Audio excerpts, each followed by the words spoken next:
Avant même de commencer à parler du décorateur français Jean Royer, il faut déjà désamorcer sa réputation désastreuse. En gros, c'est non pas le candidat des riches, mais le décorateur des riches. Pourquoi ? Parce qu'il a fait effectivement des cercles de jeu assez mondains à Beyrouth, où effectivement il donnait libre cours à son goût du luxe et de la fantaisie.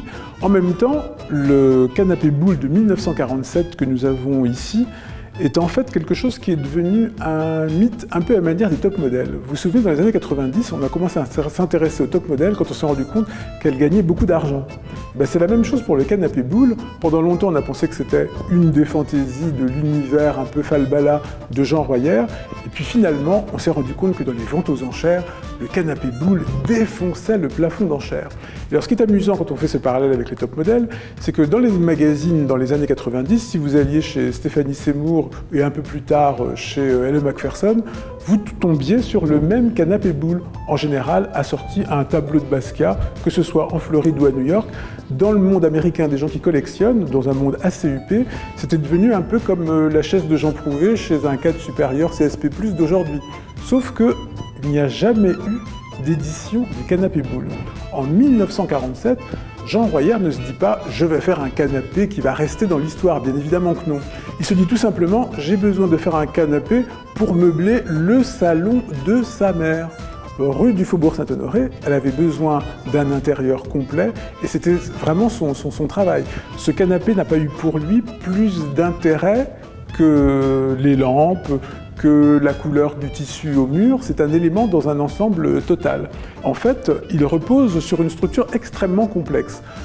Jean Royer, c'est quelqu'un qui a abandonné une carrière dans l'entreprise familiale pour se consacrer au travail du bois et donc au travail d'ensemblier, en étudiant notamment tout ce qu'il y avait à savoir dans les ateliers du Faubourg Saint-Antoine. Et la structure intérieure de ce canapé boule est typique de ça, c'est une armature métallique recouverte de crins de cheval.